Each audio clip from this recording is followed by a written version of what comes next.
प्रभु यीशु मसीह के नाम में एक बार फिर आपसे कल तक प्रोग्राम में मिलकर मुझे बड़ी खुशी हो रही है। पूरा संसार तो बहुत ही ज़्यादा बिगड़ते चली जा रहा है।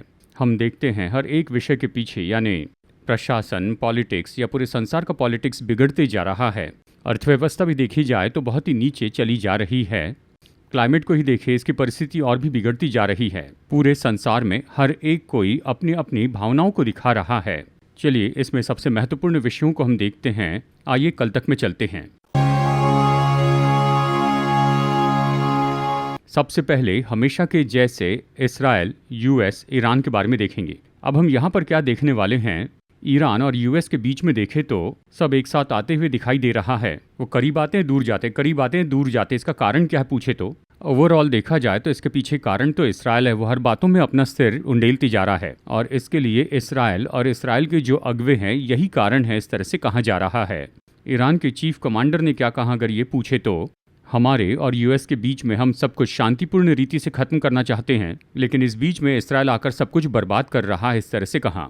दूसरी बात, अभी इस बात को यूएस कैसे देख रहा है, वो किसी न किसी तरीके से इसे खत्म करना चाहते। कारण क्या है, अमेरिका बड़े आर्थिक संकट से जा रहा है और पूरा संसार भी संकट से जा रहा है, तो किसी तरीके से इसे खत्म कर देते हैं, इस तरह से वो इसे देख रहे हैं।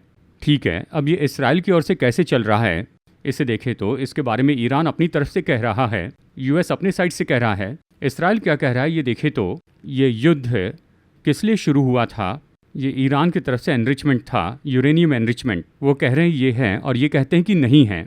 अब इसका अंत कैसे होगा? केवल इतना ही नहीं, अगर ये एग्रीमेंट कोई ईरान के साथ में कहता है तो ईरान बड़ा देश हो जाएगा और इसी के कारण जितने भी देश मध्य पूर्व में हैं उनके लिए ये एक दहशत हो जाएगा। ये किस हद तक सत्य है अगर ये देखें तो बहुत से अरब देश ईरान के विरुद्ध में हैं, इसके लिए वो सहमत नहीं है। यही है जियो पॉलिटिक्स, ये तो वहाँ है। अब ईरान की ओर से सहायता पाने वाला देश है लेबनान यानी हिजबुल्ला है, यमन में हौतीस हैं और ये सब आतंकवादियों की लिस्ट में हैं। हाल ही में सऊदी अरेबिया ने लेबनान के हिजबुल्ला को आतंकवादियों की सूची से निकाला है, पर अब तक थे और जितनों को उन्होंने आतंकवादी घोषित किया था उन सबको ईरान सपोर्ट करते आया है। और यही तो इस्राएल कह रहा है कि वो आतंकवाद को सपोर्ट कर रहा है, कल को इससे भी बड़ी घटना करेंगे, इस तरह कह रहे हैं। ठीक है, ये सब कैसे खत्म होगा? युद्ध में खत्म होगा, लेकिन ये तो बड़े संकट की ओर आगे बढ़ते चले जा रहा है। अब इसके बीच में इस्राएल के प्रधानमंत्री ने एक बहुत ही महत्वपूर्ण वाक्य कहा। सब लोग इसे कैसे देख रहे हैं, इस्राएल को अमेरिका सपोर्ट कर रहा है, इस तरह से वो देख रहे हैं। इसे देखने पर यह बात सत्य है, ऐसे देख सकते हैं। पिछली बार के कल तक प्रोग्राम में मैंने कहा था इस्राएल के और यूएस के बीच में बड़ी फूट है। यहाँ पर ट्रंप इस्राएल के विरुद्ध में बात कर रहे हैं और इस्राएल के प्रधानमंत्री ने ट्रंप के विरुद्ध में बोला, इस तरह से चल रहा है। अब इस बीच इस्राएल के प्रधानमंत्री ने एक बहुत बड़े विषय पर बात की है। क्या कहा ये पूछे तो, हम अमेरिका की अर्थव्यवस्था के कारण जिंदा नहीं हैं, उन्होंने जो दिया उसका युद्ध के लिए उपयोग कर रहे हैं। हमारे देश की अर्थव्यवस्था को हम ही संभाल कर हैं, यूएस की अर्थव्यवस्था के बिना हम खुद को संभाल सकते हैं, इस तरह बताया है। एक और बात कही, वी डोंट वांट, हमें ज़रूरत नहीं, इस तरह के स्तर पर वो पहुंच चुके हैं। अब ये जो मित्रता है ये कितने सालों से है, लगभग 70 या 80 सालों से ये मित्रता है। ऐसी मित्रता यूएस और यूरोप के बीच में थी, वहाँ पर भी समस्या आई। इन सबको अच्छे से देखें तो देखिए, एक तरफ इस्राएल एक तरफ जा रहा है, दूसरी ओर अमेरिका दूसरी ओर जा रहा है। जबकि ये चल रहा है तो एक निश्चय बड़ा सामर्थ्य साम्राज्य आएगा और ये इस्राएल के विरुद्ध में ही होगा। और देखिए, यही तो इस्राएल, यूएस और ईरान के कॉन्फ्लिक्ट का ये अगला स्तर है। अब इसके बारे में अपडेट्स आपको हम समय समय पर देते रहेंगे, प्रभु की इच्छा और उसके आगमन में देरी हुई तो। अगली बात एक महत्वपूर्ण विषय है जो यूरोप को पूरी तरह हिला रही है, इसके बारे में हम आगे देखेंगे। अब यूरोप में सभी देशों में यानी यूरोप के उन सभी देशों में टेम्परेचर, गर्मी कैसी है अगर ये पूछे तो 40 डिग्री और 45 डिग्री हो गया है। ये 40 और 45 डिग्री तो हम लोगों के लिए साधारण सी बात है, लेकिन ये हमारे लिए और भी ज़्यादा है। हम जिसे नौतपा कहते हैं, ये मई महीने में होता है। पहले तो ये 38 डिग्री या 40 डिग्री होता था, लेकिन कुछ साल से, कहिए 10 साल से, ये 40 के ऊपर जा रहा है। अब ये 40 और 45 डिग्री की गर्मी पहले कहाँ पर देखी जा सकती थी? सऊदी अरेबिया में और रेगिस्तान में इस तरह की गर्मी पड़ती है, 48 या 49 डिग्री की। अब वहाँ 45 पार हो चुकी है। यूरोप इतनी गर्मी को सहन नहीं पा रहा है। क्यों नहीं सह पा रहा है पूछे तो वहाँ लगभग 18 या 20 का तापमान होता है। मैं कह रहा हूँ साल के बाकी समय कई देशों में ये 1, 2 या 3 डिग्री होता है और कुछ देशों में तो ये माइनस में भी चले जाता है। ये उनके लिए सामान्य बात है, वो ऐसे ही तापमान में रहते आए हैं। अब पूरा संसार बड़ी ग्लोबल वार्मिंग की ओर जा रहा है। इसके बारे में कई साल से मैं आपको बता रहा हूँ, 2012 से बता रहा हूँ। अब हम ग्लोबल वार्मिंग की ऊंचाई तक पहुँच गए हैं। 2025 में पेरिस मीट में हमें किसी तरह से ग्लोबल वार्मिंग से खुद को बचाना होगा, इस पर चर्चा की है। इनके लिए उन्होंने जो भी बेंचमार्क रखे थे ये तो सब उसके पार हो चुका है। पूरी दुनिया बहुत गर्मी में से होकर जा रही है। अब यूरोप तो भारत की जैसी स्थिति पर आ गया है, या फिर जैसे अफ्रीका है या मध्य पूर्व के देश हैं या रेगिस्तान जैसे दशा यूरोप की हो गई है। अब हम अपने बारे में सोचते हैं। देखिए, एल नीनो आ गया, यानी 1901 में उस समय जो भी देश थे, 1901 से 20 देशों के साथ ये शुरू हुआ। उसके बाद अब 126 साल में, अब ये पिछला महीना जून, ये तो 5वां सबसे ड्राइएस्ट था, और जुलाई महीना तो 94% और ज़्यादा सूखा होगा, इस तरह से कह रहे हैं।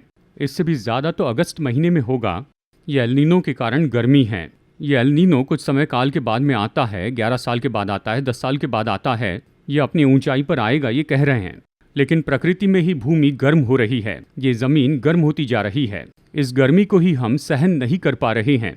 अब यूरोप में देखा जाए तो इसके लिए कोई मार्ग नहीं है, इस गलती को रोक नहीं सकते हैं। ये क्या है पूछे तो आप इस वीडियो में देख रहे हैं कि लोग तो भागकर खरीद रहे हैं, एसी, रेफ्रिजरेटर, फैन खरीद रहे हैं। अब आपको क्या लगता है इस गर्मी को मैनेज करने के लिए वो क्या कर रहे हैं? हर एक घर में एसी लगा रहे हैं। आपको पता होगा एसी ग्लोबल वार्मिंग के लिए बहुत बड़ा कारण है। इसे लगाने के बाद तो गर्मी और बढ़ती चली जाती है, घर ठंडा रहता है।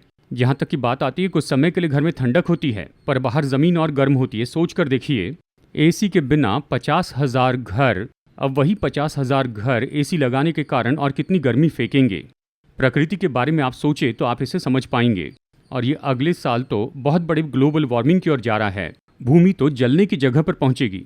दूसरा पत्रस अध्याय 3 वचन 10 में हम पढ़ते हैं, प्रभु का दिन चोर के समान आ जाएगा, तत्व बहुत ही तप्त होकर पिघल जाएंगे और पृथ्वी और उस पर के काम जल जाएंगे। इस खास बात को अगर देखें तो अभी यूरोप तो इस तरह से पिघलने लगा है। बहुत सी जगह पर टायर हो, टार हो या फिर रोड हो या ट्रैफिक सिग्नल के खंभे हो, ये सब पिघल रहे हैं। जब ये वचन लिखे गए लगभग 2000 साल पहले या 1900 साल पहले, तब ऐसी पिघलने वाली कोई चीज़ नहीं थी। उसके बाद में साइंटिस्ट ने 1950 में प्रयोग करते समय साइंटिस्ट ने कहा कैसे ये तत्व पिघल जाएंगे, क्योंकि ये पृथ्वी तो पत्थर है, ये पिघल नहीं सकती है। पत्थर पिघलते हैं, आपने ज्वालामुखी में देखा होगा। ज्वालामुखी में पिघला हुआ पत्थर बाहर आता है, उसमें बहुत से धातु होते हैं और वो फिर से पत्थर बन जाता है।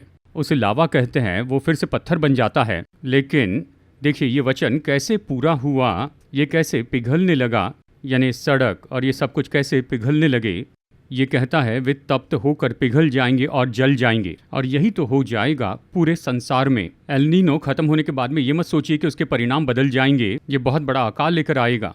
लेकिन ये जलने की बात सोच कर देखिए, एक तरफ ग्लोबल वार्मिंग, एक तरफ एल नीनो गर्मी, दोनों हैं। और इससे भी परे युद्ध चल रहा है। 2 महीने पहले की बात है, रशिया ने एक हथियार उपयोग किया जिससे पूरी दुनिया डर गई है। उसके बाद में ट्रंप ने शांति की बात कही और यूरोप तो बहुत ही डर में आ गया। देखिए इस तरह का हाइपरसोनिक हथियार उपयोग किया गया। तो ये सब देखे तो भूमि तो जल रही है। बुद्धिमानी के काम के बिना जब वो ये कर रहे हैं, ये भूमि को और भी जला रहा है। तो ये सब कुछ दूसरा पत्रस अध्याय 3 वचन 10 के अनुसार हो रहा है। और फिर उस समय वहां पर चेतावनी दी गई, नूह के समय में जगत जल में डूबकर नष्ट हो गया, अब ये जल के द्वारा नाश नहीं होंगे पर जलाए जाएंगे। इसलिए यूहन्ना बपतिस्मा दाता ने कहा भूमि ये जलाए जाने के लिए रखी है। हम ग्लोबल वार्मिंग के पीक पर आ रहे हैं। आने वाले समय में शायद ये हमारे समय काल में हो या अगली पीढ़ी में तो ये और भी बुरा हो जाएगा। तो हमारी आंखों के सामने प्रभु के आगमन के पहले जो भी चिन्ह हैं, ये प्रभु के आगमन के पहले पूरे होने हैं। फिर कह रहा हूँ ये भूमि का अंत नहीं, युग का अंत है। अब यहाँ पर देखिए और एक महत्वपूर्ण बात, यहाँ पर ये तो भूमि पर है। नूह के समय में देखे तो उस दिन गहरे समुद्र के सब सोते फूट निकले और आकाश के झरोखे खुल गए। उत्पत्ति 7:11 में, ये तो उत्पत्ति की किताब में बताया है। जब नूह की आयु के 600वें वर्ष के दूसरे महीने का 17वां दिन आया, उसी दिन बड़े गहरे समुद्र के सब सोते फूट निकले और आकाश के झरोखे खुल गए। अब यहाँ पर हम देखते ये तो भूमि से गहरे जल के सोते फूट निकले, यानी आकाश से पानी बरसा, जमीन से पानी निकला। अब यहाँ पर आग होगी, आकाश से और जमीन से आग निकलेगी। अब भूमि से निकलने वाली इस आग को हम सहन नहीं पा रहे हैं। कल तक प्रोग्राम के रिकॉर्डिंग के 2 दिन पहले गौर से देखिए, जून महीने की 30 तारीख को नासा का ये रिपोर्ट आया है, बहुत बड़ा X1 फ्लेयर सोलार सुनामी का ये बड़ा विस्फोट हुआ है। X1 फ्लेयर क्या है ये पूछे तो जैसे भूकंप को हम रिक्टर स्केल पर नापते हैं, इसी तरह सूरज को नापते हैं। अब देखिए इसमें 3 होते हैं, C, M और X होते हैं। C यानी basic level, ABC basic level, अगर ये हो जाए तो इससे कोई हानि नहीं होती है। M मतलब मॉडरेट लेवल। अब जो रेडियो फ्रिक्वेंसीज होते हैं, हमने जो सैटेलाइट लगाए हैं जो ऊपर होते हैं उस पर ये प्रभाव डालता है। X लेवल भूमि पर प्रभाव डालता है, ये भूमि पर इसका प्रभाव होता है, वो भूमि पर इसका प्रभाव डालता है। ये तीसरा लेवल है, इसमें 9 होते हैं, X1, X2, X3 इस तरह कहते हैं।